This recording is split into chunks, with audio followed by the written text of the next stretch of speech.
நாளை சனிக்கிழமை உங்கள் தலையெழுத்தையே மாற்றும் 5 தீப வழிபாடு. பண கஷ்டம் தீர இதை மட்டும் செய்யுங்கள். அனைவருக்கும் வணக்கம். எல்லாரும் எப்படி இருக்கீங்க? நல்லா இருக்கீங்களா? நான் ரொம்ப நல்லா இருக்கேன். முந்தைய பதிவு உங்களுக்கு ரொம்ப பயனுள்ளதாக இருக்கும் நான் நம்புகிறேன். அப்படி உங்களுக்கு பயனுள்ளதாக இருந்துச்சுன்னா தயவு செய்து உங்களோட வேல்யூபிள் ஃபீட்பேக்ஸை கமெண்ட் செக்ஷனில் என்கிட்ட ஷேர் பண்ணிக்கோங்க. 2026 ஏப்ரல் மாதம் 4ஆம் தேதி, அதாவது நாளை சனிக்கிழமை அன்று ஒரு விசேஷமான சனிக்கிழமை. சனிக்கிழமை என்றாலே அது மகாவிஷ்ணுவுக்கும் சனி பகவானுக்கும் உகந்த நாள் அன்று உங்கள் வீட்டில் உள்ள தரித்திரங்கள் நீங்கி லக்ஷ்மி கடாட்சம் பெருக நாம் என்னெல்லாம் செய்ய வேண்டும் அப்படிங்கிறத இந்த வீடியோவில் பார்க்க போகிறோம். ஒரு சக்தி வாய்ந்த வழிபாட்டை பற்றி தான் இந்த வீடியோவில் பார்த்தீங்கன்னா பார்க்க போகிறோம். 5 தீபங்கள் ஏற்றி உங்கள் கர்ம வினைகளை எப்படி குறைப்பது அப்படின்னு பார்க்கலாம் வாங்க விரிவாக. முதல்ல நம்ம பார்க்க போகிறது பார்த்திங்கன்னா சனிக்கிழமை வழிபாட்டின் மகத்துவத்தை பற்றி தான் நம்ம பார்க்க போகிறோம். சனிக்கிழமை அப்படின்னாலே சனி பகவானுக்கு உகந்த நாள்னு மட்டும்தான் நம்ம நினைக்கிறோம். ஆனால் மகாவிஷ்ணு, அதாவது நாராயணருக்கு உகந்த நாள் சனிக்கிழமை தான். நிறைய பேர் சனிக்கிழமை என்றாலே ஏதோ ஒரு பயத்தோடு இருப்பாங்க. ஆனால் உண்மையில் சனி பகவான் நாம் செய்யும் தர்மத்திற்கும் பக்திக்கும் தகுந்த பலனை தருபவர். ஏப்ரல் 4 சனிக்கிழமை அன்று திருதிய திதி இணைந்து வருவதால் இது ஒரு சுப காரியங்களுக்கு செல்வ செழிப்புக்கும் உகந்த நாள் இந்த சனிக்கிழமை. இந்த நாளில் மாலையில் பார்த்திங்கன்னா தீபம் ஏற்றுவது உங்கள் வீட்டில் உள்ள எதிர்மறை ஆற்றல்களை நீக்கி, அதாவது நெகட்டிவ் எனர்ஜியை வேரோடு அறுத்தெறிஞ்சிரும். இந்த சனிக்கிழமை அன்னைக்கு நம்ம தீபம் ஏற்றணும் அப்படின்னா இன்றைக்கி தீப வழிபாடை பற்றி அடுத்து நம்ம பார்க்கலாம். 5 தீப வழிபாடு, சரிங்களா? இந்த 5 தீப வழிபாடுக்கு என்னென்ன பொருட்கள்லாம் தேவைங்கிறது அப்படியே ஸ்க்ரீனில் ஓடிட்டுருக்கு. தயவுசெய்து ஸ்கிப் பண்ணாமல் பாருங்கள். அப்போ தான் நான் என்ன செய்கிறேங்கிறது உங்களுக்கு தெரியும். என்னென்ன பொருட்கள்லாம் தேவைன்னு சொல்லிடுறேன். ஃபஸ்ட்டு நல்ல எண்ணெய், சுத்தமான எள்ளு எண்ணெய். பார்த்தீங்களா, படத்தில் எள்ளு படம் இருக்குது. எள்ளு படத்தை காட்டி சுத்தமான எண்ணெய்ன்னு சொல்கிறியாமான்னு கேட்குறீங்கன்னா, ஆமாம், உண்மையாகவே இது சுத்தமான எண்ணெய் தான். ஏன்னா அந்த எண்ணெயில் தீபம் ஏற்றும் போது அப்படி ஒரு எள்ளோட வாசனை வீடு முழுக்க பரவுறதை நான் உணர்ந்தேன். இப்போ ஒரு தட்டு எடுத்துக்குங்க. சில்வர் தட்டாக இருந்தால் பூஜைக்கு மட்டுமே உரிய தட்டாக இருக்க வேண்டும். பர்சனல் யூஸ்க்கு யூஸ் பண்ணியிருக்கக்கூடாது அந்த தட்டை, சரிங்களா? சில்வர் தட்டாக இருந்தால். நான் ஒரு பித்தளை தட்டு எடுத்திருக்கேன். செம்பு தட்டாக கூட இருக்கலாம், இல்லை அப்படின்னா தாம்பூல தட்டு கூட நீங்கள் எடுத்துக்குங்க, சரிங்களா? அப்புறம் 5 மண் அகல் எடுத்துக்குங்க. தண்ணீரில் மஞ்சள் கலந்துக்குங்க. அப்புறம் குங்குமம் எடுத்துக்குங்க. 5 திரி. என்னடா திரியை முன்னாடி அகலில் வச்சு காட்டினேன்னு நினைக்காதீங்க. ஏன் அப்படின்னா 5 திரி வேண்டும் அப்படிங்கிறதுக்காக அப்படி காட்டினேன். தீப்பெட்டி எடுத்துக்குங்க, சரிங்களா? இப்போ மஞ்சள் குங்குமம் இந்த நான் தட்டுக்கு நான் வைக்க போகிறேன், சரிங்களா? ஃபுல்லாக இந்த தீபத்துக்கு இந்த சனிக்கிழமை அன்னைக்கு மகாவிஷ்ணுக்காகவும் சனி பகவானுக்காகவும் மட்டும்தான் இந்த தீபம் ஏற்றுவோமா அப்படின்னு கேட்டிங்கன்னா இல்லை. முக்கியமான 2 பேரும் இருக்கிறாங்க இந்த தீபத்துக்குள்ளேயே. அவர்களை அமர வச்சு தான் இந்த தீபத்தையே நம்ம ஏற்றுறோம்.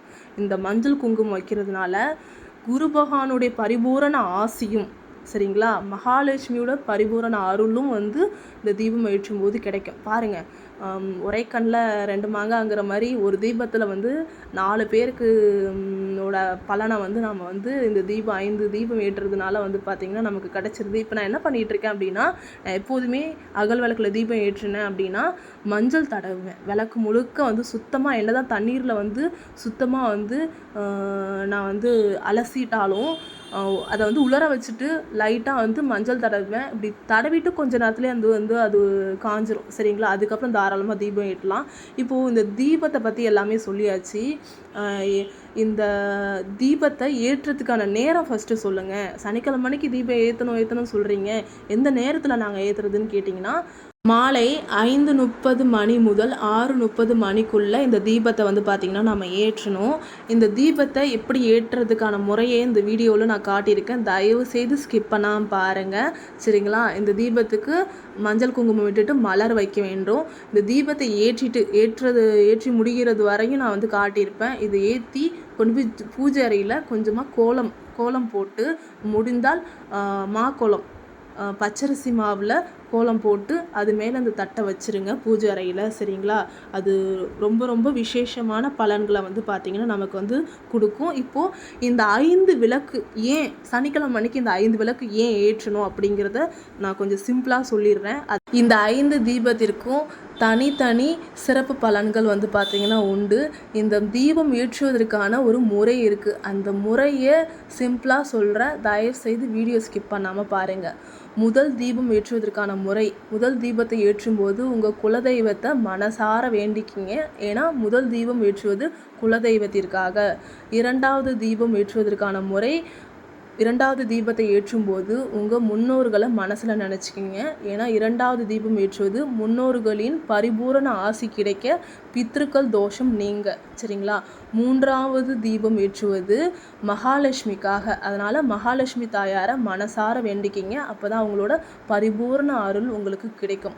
இந்த 4வது தீபம் யாருக்காக அப்படிங்கிறத பார்க்குறதுக்கு முன்னாடி இந்த வீடியோ பார்க்குற யாராவது, இல்லை உங்கள் வீட்டில் இருக்கிறவங்களோ, இல்லை உங்கள் சொந்தங்கள், இல்லை உங்கள் நண்பர்கள் யாராவது ஏழரை சனி, அஷ்டம சனி, அர்த்தாஷ்டம சனி, கண்ட சனியில் அவதிப்பட்டுருக்காங்க அப்படின்னா முதல்ல இந்த வீடியோவை அவங்களுக்கு ஷேர் பண்ணுங்கள். உங்களுக்கே இப்போ புரிஞ்சிருக்கும் இந்த 4வது தீபம் யாருக்காக அப்படின்னு. சனி பகவானின் பார்வை குளிர வைப்பதற்காக இந்த 4வது தீபம். இந்த சனி தோஷங்கள்னால அவஸ்தைப்பட்டுருக்காங்க அப்படின்னா இந்த 4வது தீபம், இந்த 5 தீபத்தில் 4வது தீபம் ஏற்றும்போது சரிங்களா அவரோட பார்வை குளிருது. அதாவது ஒரு தீபம் இருக்குன்னு வச்சுக்கிங்களேன், நம்ம வீட்டில் ஒரு நல்ல விளக்கு எரிஞ்சிட்ருக்கு. அப்போது எல்லாம் சரி நல்ல விளக்க குளிர வைங்க அப்படின்னு சொல்லுவாங்க இல்லையா? அந்த தீபத்தை எப்படி குளிர வைக்கிறோமோ அதே போல் அந்த தீபம் எரிந்து முடிந்த பிறகு இப்படி குளிர வைக்கிறோமோ அதே போல் சனி பகவானுடைய பார்வையிலிருந்து நம்ம விடுபடுறோம். அவரோட பார்வையை நம்ம குளிர வைக்கிறோம். ஒரு தீபச்சுடர் பற்றி எரிகிறது, அதை நாம் குளிர வைக்கிறோம் இல்லையா? அதே போல தான் சனி பகவானின் பார்வையை நாம் குளிர வைப்பதற்கு சமம் இந்த 4வது விளக்கு ஏற்றுவது. சரிங்களா? அதனால் கண்டிப்பாக இந்த தீபத்தை ஏற்றி நீங்களும் உங்கள் நண்பர்கள், சொந்தங்கள், உறவினர்கள் எல்லாரும் வந்து நிச்சயம் பயனடைவீர்கள். அதனால் உங்களுக்கு தெரிஞ்சவங்களுக்கு இந்த வீடியோ ஷேர் பண்ணிவிடுங்க. 5வது தீபம் உங்கள் குடும்பத்தின் ஆரோக்கியம் மற்றும் நிம்மதிக்காக ஏற்றுவது தான் இந்த 5வது தீபம். ஒரு மனுஷனுக்கு என்னங்க வேணும்? குலதெய்வத்தோட பரிபூர்ண அருள், முன்னோர்களின் ஆசி, மகாலட்சுமியினுடைய அருள், சனி பகவானுடைய பார்வையிலேருந்து விடுபடணும்.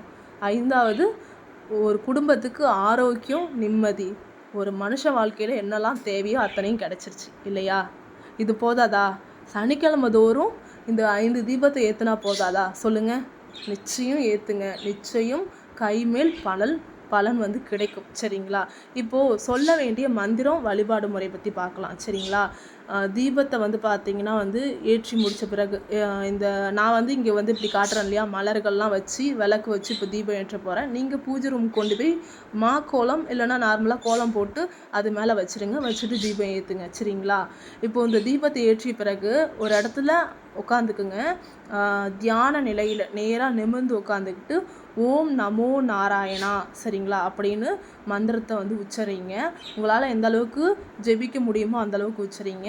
இல்லை அப்படின்னா ஓம் சனீஸ்வராய நமக அப்படின்னு வந்து தாராளமாக சொல்லலாம். சரிங்களா? உங்களுக்கு இந்த குறிப்பாக இந்த கடன் தொல்லையில் இருப்பவங்க அப்படிலாம் இந்த சனிக்கிழமை தோறும் இந்த தீபத்தை ஏற்றுனாங்க அப்படின்னா நிச்சயம் கைமேல் பலன் வந்து பார்த்திங்கன்னா கிடைக்கும். உங்களால் முடிந்தால் எளிய பரிகாரம், சனிக்கிழமை அன்னைக்கு கண்டிப்பாக எல்லாரும் விரதம் இருப்பாங்க. காகத்திற்கு சாதம் வைப்பாங்க. சாதம் வைக்கும்போது எள் கலந்து வந்து சாதம் வைங்க. ஒரு நல்ல பலன் கிடைக்கும். சனிக்கிழமை அன்னைக்கு வந்து பார்த்திங்கன்னா தான தர்மத்தில் வந்து பார்த்திங்கன்னா அன்னதானம் கொடுக்கலாம். அப்படி இல்லை அப்படின்னா துப்புரவு பணியாளர்களுக்கோ இல்லை வந்து மாற்றுத்திறனாளிகளுக்கு வந்து ஏதாவது தானம், உடை வாங்கி கொடுப்பது, சாப்பாடு வாங்கி கொடுப்பது, அதை மாதிரி செஞ்சால் ஒரு ரெட்டிப்பு பலன் வந்து பார்த்திங்கன்னா நமக்கு வந்து கிடைக்கும். சரிங்களா? இப்போது நம்பிக்கையோடு இந்த ஏப்ரல் 4 சனிக்கிழமை வழிபாட்டை உங்கள் வீட்டில் செய்யுங்க. உங்கள் வாழ்வில் ஒளி பிறக்கட்டும். இந்த வீடியோ பயனுள்ளதாக இருந்தால் உங்கள் நண்பர்களுக்கு பகிருங்க. மறக்காமல் சேனலை சப்ஸ்கிரைப் பண்ணிக்கோங்க. பக்கத்தில் இருக்க பெல் ஐக்கானை கிளிக் பண்ணிக்கிங்க. நன்றி, வணக்கம். நாளை இன்னொரு பதிவில் சந்திக்கலாம்.